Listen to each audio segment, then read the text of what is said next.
রান্নাটা সহজ হলে সেটি করার আগ্রহ বেড়ে যায়। আজ নিয়ে এসেছি একটি simple chicken recipe. Welcome to Monidipa's kitchen. আশা রাখি সবাই ভালো আছেন। বিগিনার্স যারা অথবা যারা সিম্পল চিকেন কারি তৈরি করতে চাইছেন তাদের জন্য এই রেসিপিটি কার্যকরী হতে পারে। শুরুতেই 1 কেজি পরিমাণ মিডিয়াম সাইজ করে কাটা চিকেনকে ভালো করে ধুয়ে নিয়েছি। এবার ম্যারিনেশনের পালা। ম্যারিনেট করতে গিয়ে দিয়ে দিলাম ছোট 1 চামচ হলুদ গুঁড়ো আর একটি গোটা পাতিলেবুর রস। পাতিলেবু দিলে চিকেনটা সফট হয়। দিলাম 1 ছোট চামচ পরিমাণ নুন। নুনটা আমরা আবার পরে অ্যাড করব।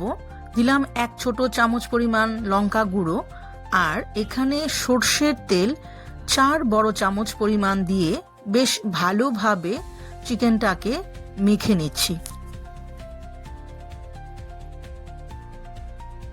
মশলাটা ভালো করে মাখানো হয়ে গেলে 15 থেকে 20 মিনিট চিকেনটাকে রেস্টে রেখে দেব।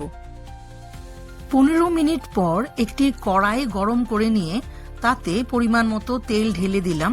যেহেতু আমি সর্ষে তেল ব্যবহার করছি তাই বেশ ভালোভাবে তেলটাকে আগে গরম করে নেব, তারপর ঠান্ডা করে নিয়ে তাতে মশলা ঢালবো, নইলে কাঁচা তেলের গন্ধ আসার সম্ভাবনা থাকে। এবার এতে দিয়ে দিচ্ছি 3টে এলাচ, 1 টুকরো দারচিনি, তেজপাতা আর খুব ছোট করে কুচিয়ে রাখা আদা রসুন, যার পরিমাণ হচ্ছে 2 বড় চামচ রসুন আর 1 ছোট চামচ পরিমাণ আদা। বেশ ভালোভাবে আমি ভেজে নিচ্ছি। ভাজাটা সোনালি হয়ে এলে তাতে দিয়ে দেব 4টে বড় সাইজের কুচিয়ে রাখা পেঁয়াজ।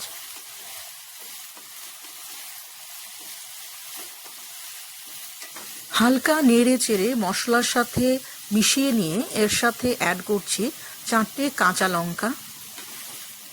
লঙ্কা কম বেশি ইউজ করাই যেতে পারে। যারা ঝাল বেশি পছন্দ করেন তারা না হয় আরও 2টো বেশি বাড়িয়ে দেবেন। দিয়ে দিচ্ছি ছোট 1 চামচ পরিমাণ নুন। 2টো মিডিয়াম সাইজের টমেটোকে পেস্ট করে রেখেছিলাম, সেটিও অ্যাড করে দিলাম। মশলাটা ভালো করে কষিয়ে নিয়ে তেল ছাড়তে শুরু করলে এতে দিয়ে দেব টক দই। এখানে 4 বড় চামচ পরিমাণ টক দইকে আমি ভালো করে ফেটিয়ে রেখেছিলাম।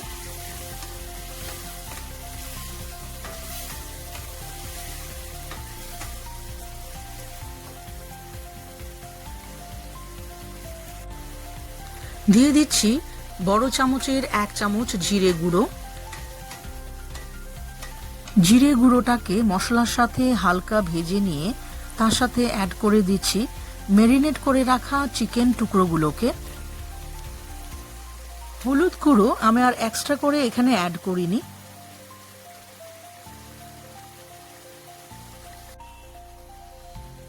চিকেনটাকে ভালো করে মশলার সাথে কষিয়ে নেব।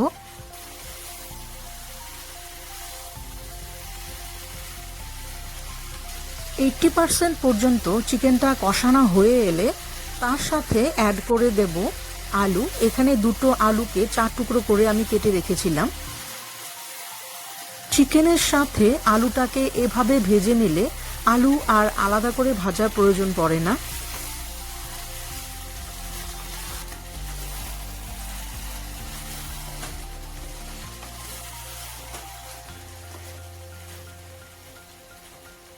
চিকেনটা বেশ ভালোভাবে ভাজা হয়ে গেছে।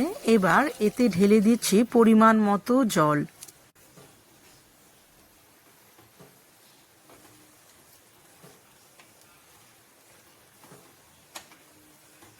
এ পর্যায়ে ঝোলে নুনটাকে চেক করে নিয়ে দিয়ে দিলাম চিনি ছোট 1 চামচ পরিমাণ আর ছোট 1 চামচ পরিমাণ নুন।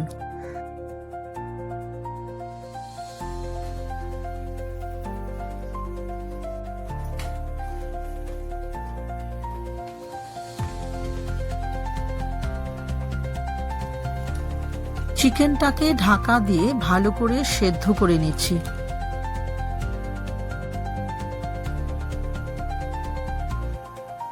5 মিনিট পর ঢাকনাটি খুলে দিয়ে চিকেনটাকে বেশ ভালো করে একবার নাড়িয়ে নেব।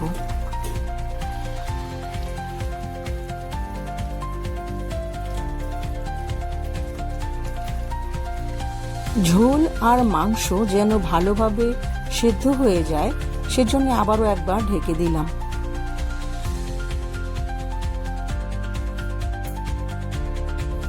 দশ মিনিট পর ঢাকাটিকে আবার খুলে দিলাম। বেশ ভালোভাবে সেদ্ধ হয়ে গেছে মাংস আর আলু। উপর থেকে গরম মশলা গুঁড়ো ছড়িয়ে দিয়ে এবার চিকেনটিকে আমি নামিয়ে নেব।